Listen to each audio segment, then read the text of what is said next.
अजब अंदाज दिलबर जा चकोरो थियो चरियो आहे। कटिया रस्ते में पर कंहिंजा चरियो अशफाक बंबरो थियो।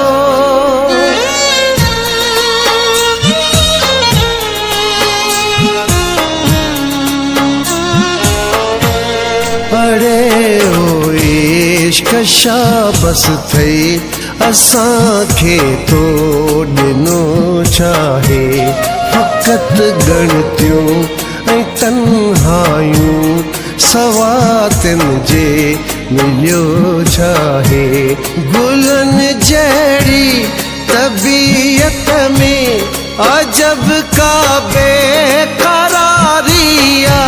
अखियूं रस्तन में गुम आहिनि रुगो बस इंतज़ारी आ।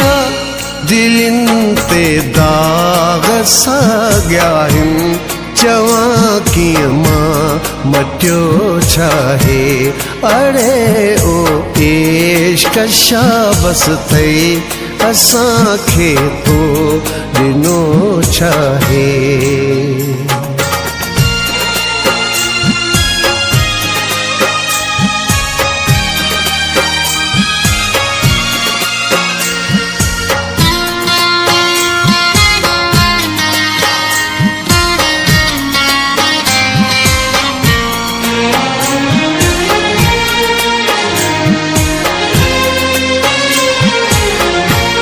अखियुनि जी रोशनाई भी वञे थी रोज़ ॼण घटिबी। जिस्म सां अखियूं हेठियूं वञे थी निंड बि खसबी। इहो जागा नसीबनि में लिखियल आहे त जागा तो वॾी तकलीफ़ मां गुज़री।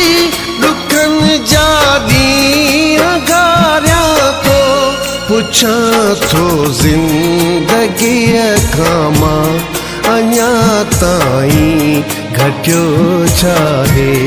अड़े ओ इश्क शाबस थई असांखे तो ॾिनो छाहे।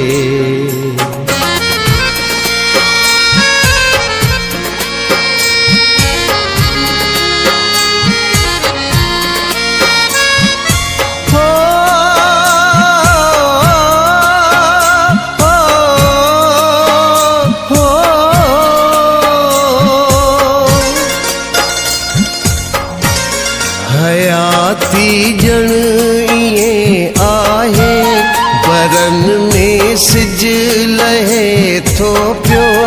वॾो मायूस आहे मन मज़ो काथे अचे थो पियो। ॾुखनि जो हेल जानीअड़ा खुटो आ सिलसिलो काथे वञे वधंदा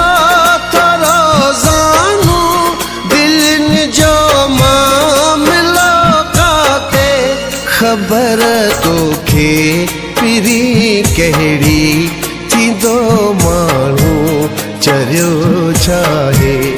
अड़े ओ इश्क शाबस थई असांखे तो ॾिनो छाहे।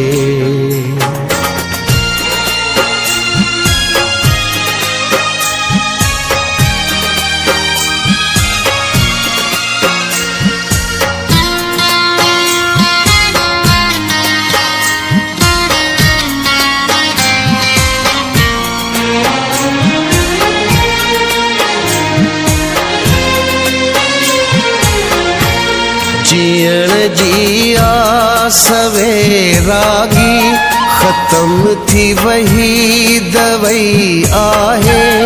चवां आवान थो हर पल छॾियो हिन इश्क माराए।